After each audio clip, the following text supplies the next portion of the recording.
Congrats on your purchase of the Race Face Turbine dropper. Follow these straightforward install instructions for smooth post-operation.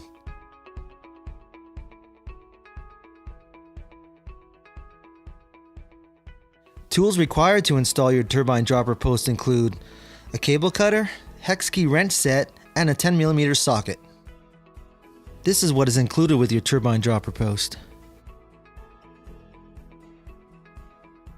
Here's what is included with the 1x lever, which is sold separately.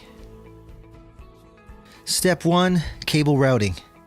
Route cable housing as per bike frame manufacturer's instructions. Have no ferrules on either end of the cable at this point. Step 2. Actuation assembly install. Remove the short length of cable housing and discard. Install cable seal nut onto the cable housing. Position the T-nut into the actuation assembly. Thread the T-nut onto the cable housing. Hold the housing and twist the actuation assembly clockwise onto the housing till the T-nut bottoms out. Step 3. Determining cable housing length. This involves a dry fit of the post on the housing without a cable to determine the housing length.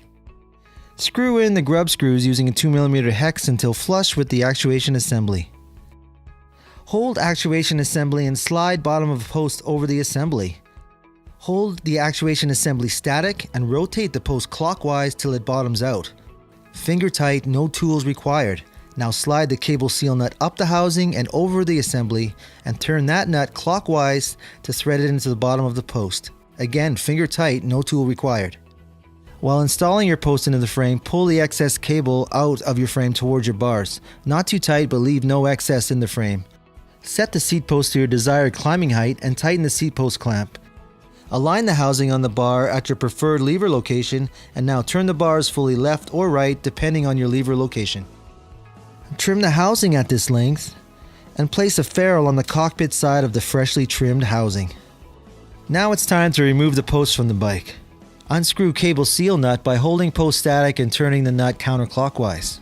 Next, hold the actuation assembly static and turn the post counterclockwise to remove the assembly. Use your 2mm hex wrench to wind out the grub screws.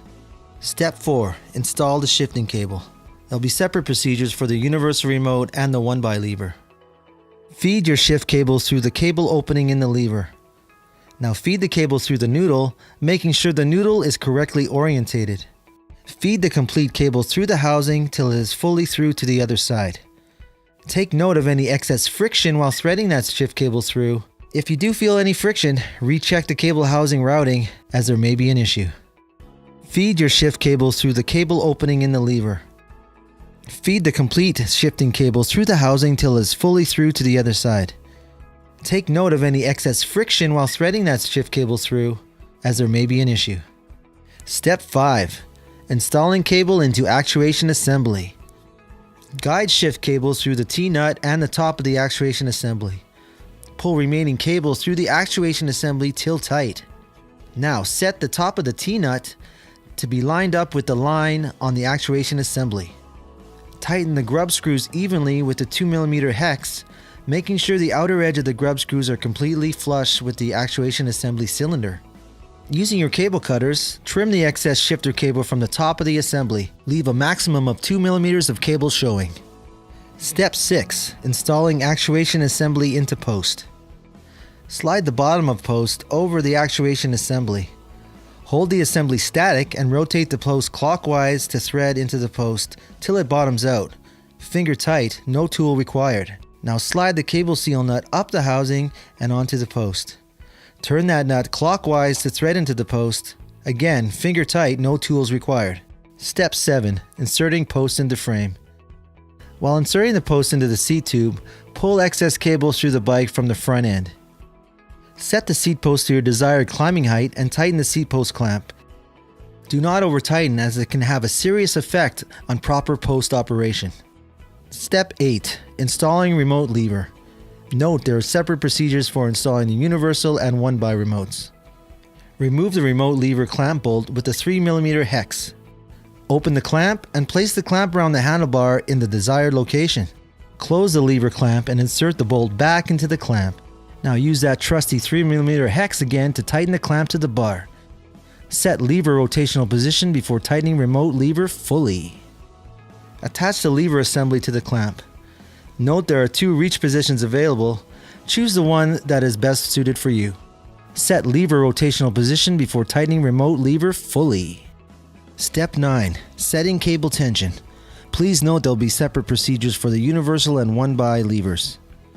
Wiggle the universal remote lever to determine if the required 2 to 3 mm of cable slack is present. If more cable tension is required, then turn that barrel adjuster outward until you achieve the required cable tension. If less cable tension is required, then turn that barrel adjuster inward until you achieve the required cable tension.